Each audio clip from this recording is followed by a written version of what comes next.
नमस्कार। Hope you all are doing well. हम चर्चा कर रहे हैं हिंदी साहित्य के भक्ति काल के बारे में। हिंदी साहित्य के भक्ति काल में हमने निर्गुण और सगुण दो काव्य धाराओं के बारे में जाना। सगुण काव्य धारा के अंतर्गत हमने राम भक्ति शाखा और कृष्ण भक्ति शाखा को जाना, चर्चा की और इस पे हमने इनकी विशेषताओं के बारे में भी जाना। और उसी तरह से निर्गुण काव्य धारा की भी दो शाखाएं हुई। कौन कौन सी? संत काव्य धारा और सूफी काव्य धारा। सूफी काव्य धारा के बारे में हम ऑलरेडी चर्चा कर चुके हैं। आज हम जानेंगे संत काव्य धारा के बारे में। संत काव्य धारा को ज्ञान मार्गी, ज्ञानाश्रयी भी कहा जाता है। आचार्य रामचंद्र शुक्ल ने इसको संत काव्य धारा कहा है, तो वहीं हजारी प्रसाद द्विवेदी ने इसको भक्ति साहित्य कहा है, निर्गुण भक्ति साहित्य, और राम कुमार वर्मा ने इसको संत काव्य का नाम दिया है। तो आइए जानते हैं संत काव्य धारा के बारे में।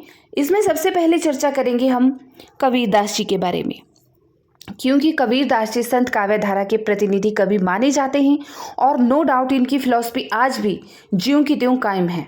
जो प्रासंगिकता रही है इनकी फिलॉसफी की, वो आज के यथार्थवाद पर, आज के समाज पर वैसी की वैसी है जैसी उस समय थी। तो आइए जानते हैं हमारे फेवरेट कबीरदास जी के बारे में। खासकर मेरे तो बहुत ही फेवरेट रहे हैं कबीरदास जी। स्कूल टाइम से ही जब से इनके बारे में सुना, जाना, तो तभी से इनका विशेष तरह का एक प्रभाव रहा है मेरी लाइफ पर, क्योंकि मुझे ये बहुत अच्छे लगते हैं। यूँ कहो कि जैसा प्यार इनको अपने ब्रह्मा से था, ईश्वर से था, वैसा ही प्यार मुझे कबीरदास जी से है। और कौन कौन से आप में से ऐसे लोग हैं जिनको कबीरदास जी अच्छे लगते हैं या इनकी फिलॉसफी अच्छी लगती है, तो कमेंट बॉक्स में अपनी राय दीजिएगा, ठीक है। कबीरदास, कबीर शब्द अरबी भाषा का है जिसका अर्थ होता है महान या श्रेष्ठ। कबीर जाति के जुलाहे थे और काशी में रहते थे। कबीरदास का जन्म 1398 ईस्वी में और मृत्यु मगहर वस्ती 1518 ईस्वी में हुई थी। इनका पालन पोषण अली या नीरुनिमा दंपति द्वारा किया गया और इनकी पत्नी का नाम लोई था। कबीरदास के पुत्र का नाम कमाल और पुत्री का नाम कमाली था और इस तरह से कबीरदास दिल्ली सुल्तान सिकंदर लोदी के समकालीन थे। सिकंदर लोदी द्वारा कबीर पर किए गए अत्याचारों का उल्लेख अनंत दास कृत कबीर परिचय में मिलता है। कबीर चरित्र बोध प्रथम ग्रंथ है जिसमें कबीर का आविर्भाव काल 1455 20वीं संवत का स्पष्ट उल्लेख मिलता है। मुस्लिम परंपरा सूफी फकीर शेख तकी को कबीर का गुरु मानती है, जो सिकंदर लोदी के पीर गुरु भी थे, जबकि दुइस्तान के लेखक इतिहासकार मोहसिन फानी और पेशाची भाषा की कृत प्रसंग परिजात के लेखक चेतन दास ने रामानंद को कबीर का गुरु माना है, जो अद्यनित प्रमाणों से भी सर्वमान्य है। कबीरदास के उत्तराधिकारी इनके बेटे कमाल और इनके प्रिय शिष्य धर्मदास थे। कबीर का दार्शनिक चिंतन अद्वैतवादी है, अर्थात अद्वैतवाद का इन पर प्रभाव रहा है। कबीर की उलट वांसियों पर सिद्धों एवं नाथों का प्रभाव है। कुछ विद्वानों का मत है कि कबीर भक्त और कवि बाद में थे, पहले ये भक्त थे, ठीक है, समाज सुधारक पहले थे। वहीं पुरुषोत्तम अग्रवाल का मत है कि कबीर पहले कवि हैं, भक्त और समाज सुधारक बाद में हैं। तो इस तरह के मतभेद विद्वानों में रहे हैं कबीरदास जी के बारे में। कईयों ने इनको भक्त पहले माना, कईयों ने कवि पहले माना। आचार्य रामचंद्र शुक्ल के अनुसार कबीर की वचनावली की सबसे प्राचीन प्रति सन 1512 ईस्वी में लिखी है। सर्वप्रथम कबीर की वाणियों का प्राचीनतम नमूना गुरु ग्रंथ साहिब में मिलता है। कबीर की वाणियों को संकलित करने का श्रेय बीजक, जो कि 1464 ईस्वी में उनके शिष्य धर्मदास को जाता है, क्योंकि इन्होंने ही बीजक का जो है संग्रह किया था कबीर की वाणियों के तौर पर। बीजक 3 भागों में विभक्त है, साखी, सवद, रमेनी। इस तरह कबीर के 3 वाणी संग्रह हैं, साखी, सवद और रमेनी। साखी यह संस्कृत के साक्षी शब्द का विकृत रूप है और धर्मोपदेश के अर्थ में प्रयुक्त हुआ है। कबीर की शिक्षाओं और सिद्धांतों का निरूपण अधिकतर साखियों में ही हुआ है। यह दोहा छंद में लिखा गया है और इसकी भाषा सिद्धोकड़ी है, अर्थात राजस्थानी और पंजाबी मिली हुई भाषा है साखी की। साखियों के संबंध में स्वयं कबीरदास जी के मत देख लेते हैं। साखी आंखी ज्ञान की, समुझी लेहू मन माही, बिनु साखी संसार का झगड़ा छूटे नहीं। हरजी यह बिचारिया साखी कहो कबीर, भव सागर में जीव है जो पकड़े या तीर। तो देखिए साखियों के संबंध में कबीरदास जी के ये मत रहे हैं। अब बात करते हैं शबद की। शबद गेय पद में रचे गए हैं जिसमें विभिन्न राग रागिनियों का निर्वाह प्रचुर मात्रा में हुआ है। इसकी भाषा तत्कालीन मध्य देश की भाषा, ब्रज भाषा और पूर्वी बोली है। इसमें कबीर ने आध्यात्मिक एवं रहस्यवादी अनुभूति की व्यंजना तथा साधनात्मक अर्थों के बोध के लिए प्रतीकों का प्रयोग मुक्त रूप से किया है। इसमें कबीर की प्रेम और अंतरंग साधना की अभिव्यक्ति भी हुई है शबद में। ठीक है। कबीर की भाषा के संबंध में विभिन्न विद्वानों के क्या मत रहे हैं। जैसे आचार्य रामचंद्र शुक्ल ने इनकी भाषा को सुधोकड़ी भाषा कहा है, डॉक्टर श्याम सुंदर दास ने पंचमेल खिचड़ी कहा है, तो वहीं डॉक्टर हजारी प्रसाद द्विवेदी ने कबीर दास जी को भाषा का डिक्टेटर कहा है। डॉक्टर बचन सिंह ने इनको संत भाषा कहा है, कबीर दास जी की भाषा को। ठीक है। अब बात करेंगे रमैनी की। रमैनी का अर्थ रामायण होता है। यह दोहा एवं चौपाई छंद में रचित है। इसमें कबीर ने रहस्यवादी और दार्शनिक विचारों को प्रकट किया है। इसकी भाषा ब्रज भाषा और पूर्वी बोली है रमैनी की। ठीक है। अब जानेंगे हम कबीर दास जी के संबंध में विभिन्न विद्वानों के क्या मत रहे हैं। आचार्य रामचंद्र शुक्ल ने कहा है कि इसमें कोई संदेह नहीं कि कबीर ने ठीक मौके पर जनता के उस बड़े भाग को संभाला जो नाथपंथियों के प्रभाव से प्रेम भाव और भक्ति रस से शून्य और शुष्क पड़ता जा रहा था। कबीर ने अपनी झाड़ फटकार के द्वारा हिंदुओं और मुसलमानों का कट्टरपन दूर करने का जो प्रयास किया वह अधिकतर चिढ़ाने वाला सिद्ध हुआ, हृदय को स्पर्श करने वाला नहीं, यह आचार्य शुक्ल का मानना है। कबीर ने भारतीय ब्रह्मवाद के साथ सूफियों के भावात्मक रहस्यवाद, हठ योगियों के साधनात्मक रहस्यवाद और वैष्णवों के अहिंसावाद तथा प्रपत्तिवाद को लेकर भी अपना पंथ खड़ा किया। भाषा बहुत परिष्कृत और परिमार्जित न होने पर भी कबीर की उक्तियों में कहीं कहीं विलक्षण प्रभाव और चमत्कार हैं। प्रतिभा उनमें प्रखर थी, इसमें कोई संदेह नहीं। तो ये विचार रहे आपके आचार्य रामचंद्र शुक्ल जी के कबीर दास जी के बारे में। इसके साथ ही शुक्ल जी का मानना था कि मनुष्यत्व की सामान्य भावना को आगे करके निम्न श्रेणी की जनता में उन्होंने अर्थात कबीर ने आत्मगौरव का भाव जगाया और भक्ति के ऊंचे से ऊंचे सोपान की ओर बढ़ने के लिए बढ़ावा दिया। कबीर तथा अन्य निर्गुण पंथी संतों के द्वारा अंतः साधना में रागात्मिकता, भक्ति और ज्ञान का योग तो हुआ, पर कर्म की दशा वही रही जो नाथपंथियों के यहाँ थी। अब जानते हैं डॉक्टर हजारी प्रसाद द्विवेदी का क्या मानना रहा है कबीर दास जी के बारे में। इन्होंने कहा कि हिंदी साहित्य के 1000 वर्षों के इतिहास में कबीर जैसा व्यक्तित्व लेकर कोई उत्पन्न नहीं हुआ। महिमा में यह व्यक्ति केवल एक ही प्रतिद्वंदी जानता है, तुलसीदास। 15वीं शताब्दी में कबीर सबसे शक्तिशाली और प्रभावोत्पादक व्यक्ति थे। कबीर ने कविता लिखने की प्रतिज्ञा करके अपनी बातें नहीं कही थी। उनकी छंद योजना, उक्ति बेचित्रता और अलंकार विधान पूर्ण रूप से स्वाभाविक और अत्यंत साधित है। युगावतार की शक्ति और विश्वास लेकर वे पैदा हुए थे और एक वाक्य में उनके व्यक्तित्व को कहा जा सकता है कि वे सिर से पैर तक मस्त मौला थे, बेपरवाह, दृढ़, उग्र, कुसुमावादी, कोमल, ब्रजाति, कठोर। कबीर पहुंचे हुए ज्ञानी थे। उनका ज्ञान पोथियों से चुराई हुई सामग्री नहीं था और नहीं सुनी सुनाई बातों का बेमेल भंडार ही था, बल्कि वे तो रियल थे, जो समाज में देखते थे वही कहते थे। यह मानना रहा हजारी प्रसाद द्विवेदी का। अब जानते हैं डॉक्टर श्याम सुंदर दास की विचार। इन्होंने कबीर ग्रंथावली की भूमिका में लिखा है कि जैसा कबीर का जीवन संसार से ऊपर उठा था, वैसा ही उनका काव्य भी साधारण कोटि से ऊंचा उठा है। वहीं डॉक्टर बचन सिंह ने कहा है कि हिंदी भक्ति काव्य का प्रथम क्रांतिकारी पुरस्कर्ता कबीर हैं।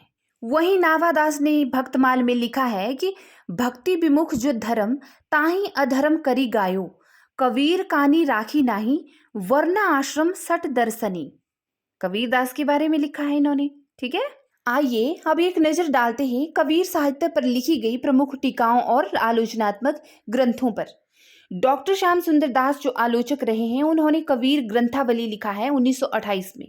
ठीक है। डॉक्टर माधव प्रसाद गुप्त ने भी कबीर ग्रंथावली के नाम से लिखा है। डॉक्टर पारसनाथ तिवारी ने भी कबीर ग्रंथावली के नाम से, अयोध्या सिंह उपाध्याय हरिऔध ने कबीर बचनावली के नाम से लिखा 1916 में कबीरदास जी के बारे में, और डॉक्टर हजारी प्रसाद द्विवेदी ने कबीर।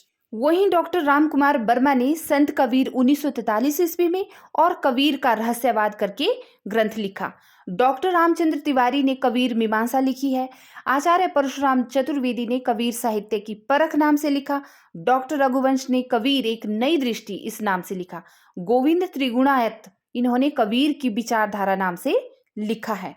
रामजी लाल ने कबीर दर्शन के नाम से लिखा, तो वहीं भुवदेव सिंह ने कबीर बाग में 3 भागों में लिखा। डॉक्टर धर्मवीर भारती ने कबीर बाज भी, कपोत भी, पपीहा भी। कबीर के आलोचक एक कबीर।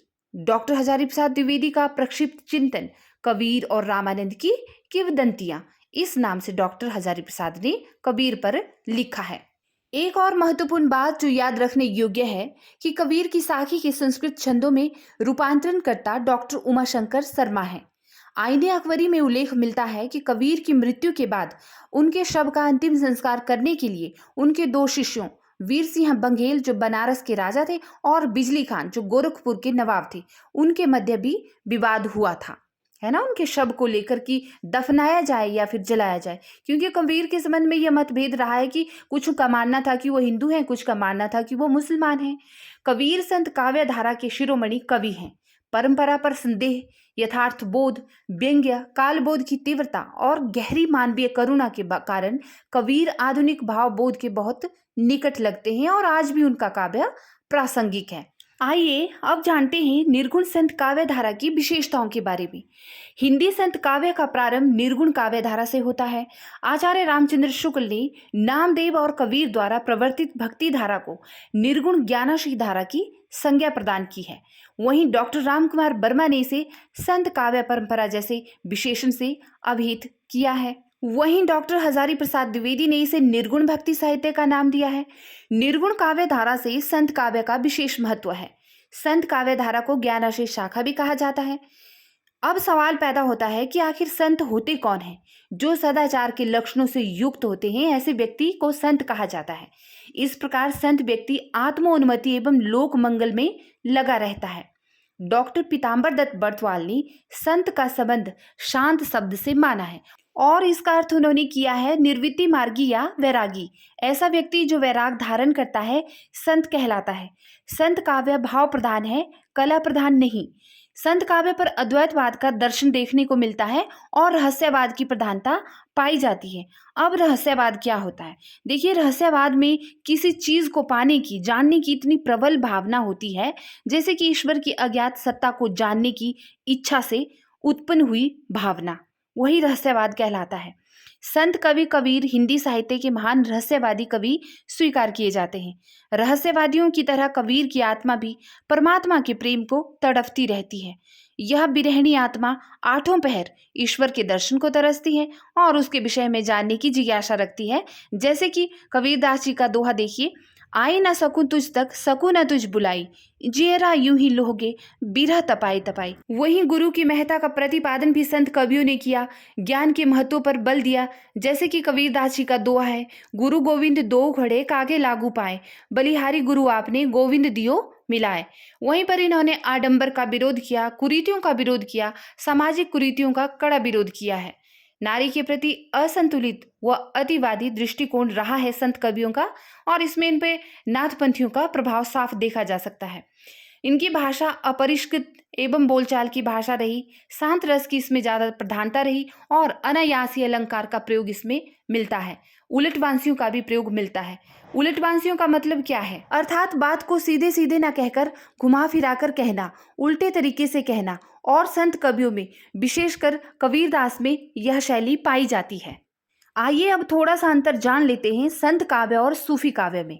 संत काव्य इस लोक की बात करते हैं और खंडन की प्रवृत्ति भी पाई जाती है, जबकि सूफी काव्य परलोक की बात करते हैं, परम ब्रह्मा का मंडन करते हैं, उसका गुणगान करते हैं। संत ज्ञान में ईश्वर प्राप्ति की बात करते हैं कि ईश्वर को ज्ञान के द्वारा प्राप्त किया जाता है, जबकि सूफी का मानना है कि ईश्वर को प्रेम के द्वारा प्राप्त किया जा सकता है। संतों ने उपदेशात्मक दोहों की रचना की है, जबकि सूफियों ने अपना साहित्य प्रबंध और मसनवी शैली में रचा है। संतों का उद्देश्य था समाज सुधार करना, जबकि सूफियों ने अपने दर्शन के प्रचार में साहित्य रचना करना अपना उद्देश्य माना था। संत समाज के शोषित तबके से संबंधित है, जबकि सूफी देश से बाहर से आए थे। ठीक है, संत जो है हमारे समाज के शोषित तबके से संबंध रखते थे, जबकि सूफी हमारे देश के बाहर से आए थे। ठीक, ये अंतर था जो जानना महत्वपूर्ण था संत और सूफी काव्य में।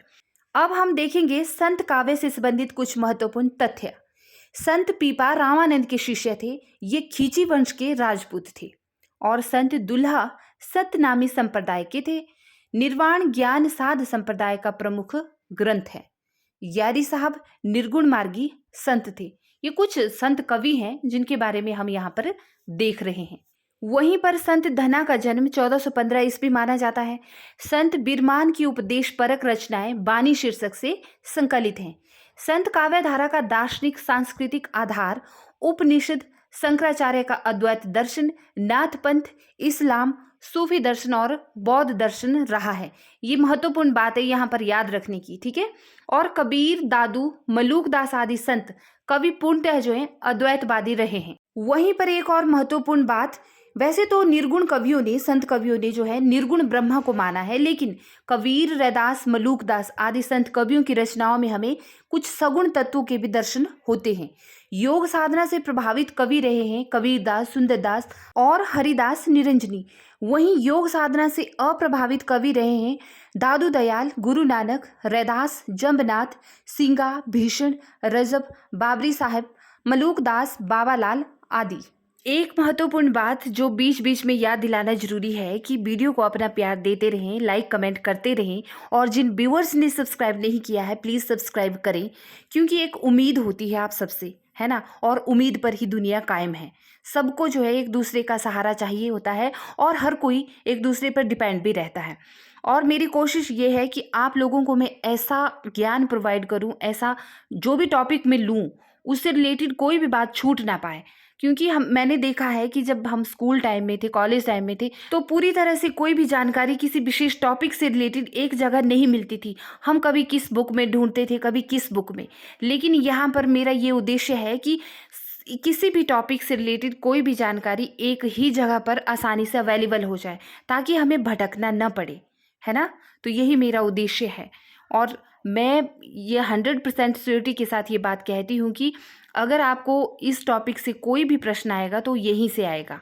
इसीलिए मैंने संपूर्ण इसके तथ्यों को एक जगह ही रखने की कोशिश की है। अब हम फटाफट से देखेंगे एक नज़र में प्रमुख संत कवि और उनके गुरु। जैसे कवि नामदेव के गुरु रहे बिसोवा खेचर, रैदास के गुरु रहे रामानंद, कबीरदास के भी रामानंद, जमनाथ के गोरखनाथ, हरिदास निरंजनी के प्रागदास, सिंगा के मनरंगीर, लालदास के गदन चिश्ती, दादू दयाल के वृद्ध भगवान और मलूक दास के रहे गुरु पुरुषोत्तम। वहीं पर सुंदरदास के गुरु रहे दादू दयाल, धर्मदास के कबीरदास, धन्ना के रामानंद, पीपा के भी रामानंद और सैन के भी रामानंद, बीरभान के उदयदास, बाबरी साहिबा के रहे मायानंद और रजब के गुरु रहे दादू दयाल। और वहीं पर दूसरी तरह से देखें कि संत कवियों के प्रमुख शिष्य कौन रहे, तो कबीर के शिष्य रहे धर्मदास, जमनाथ के शिष्य रहे हावली पावजी, लोहा पागल, दत्तनाथ और मालदीव, हरिदास निरंजनी के शिष्य रहे नारायण दास और रूपदास, दादू दयाल के शिष्य रहे रज्जब, सुंदरदास, प्रागदास, जन गोपाल और जगजीवन दास, जगजीवन दास के शिष्य रहे गोविंद साहब, भीखा साहब और दादू के शिष्य रहे रज्जब। अब हम जानेंगे संत कवियों द्वारा प्रवर्तित संप्रदायों के बारे में और उनके केंद्र क्या क्या रहे। कबीर पंथी संप्रदाय के प्रवर्तक संत रहे कबीरदास जी और इनका केंद्र था काशी। सिख संप्रदाय के प्रवर्तक गुरु नानक देव जी, पंजाब इनका केंद्र था। उदासी संप्रदाय के प्रवर्तक श्री चंद जी जो पंजाब से ही थे, और बिश्नोई संप्रदाय के प्रवर्तक रहे जगन्नाथ जी, इनका केंद्र था बीकानेर। निरंजनी संप्रदाय के प्रवर्तक हरिदास निरंजनी, डीडवाना इनका केंद्र था। लाल पंथ संप्रदाय के प्रवर्तक रहे लालदास जी, इनका प्रमुख केंद्र रहा अलवर। दादू पंथ संप्रदाय के प्रवर्तक दादू दयाल जी, राजस्थान इनका केंद्र। बाबा लाली संप्रदाय के प्रवर्तक बाबा लाल, गुरदासपुर इनका केंद्र था। बाबरी पंथ बाबरी साहिबा ने चलाया और इस संप्रदाय का प्रमुख केंद्र भी गुरदासपुर ही था। सत्यनामी संप्रदाय जगजीवन दास जी ने चलाया, नरलोन इसका प्रमुख केंद्र था। साधु संप्रदाय बीर भानु ने फर्रुखाबाद से और रामाबद संप्रदाय रामानंद ने फर्रुखाबाद से। अब जानेंगे हम प्रमुख संत कवियों की जन्म स्थान के बारे में। रैदास का जन्म स्थान काशी में, कबीरदास का भी काशी, जमनाथ का पीपासर, नागौर, जोधपुर, हरिदास निरंजनी का डीडवाना, गुरु नानक जी का तलवंडी ननकाना और सिंगा का खजूर मध्य प्रदेश। लालदास का अलवर, दादू दयाल का अहमदाबाद, मलूक दास का इलाहाबाद और बाबा लाल का जन्म स्थान रहा पंजाब।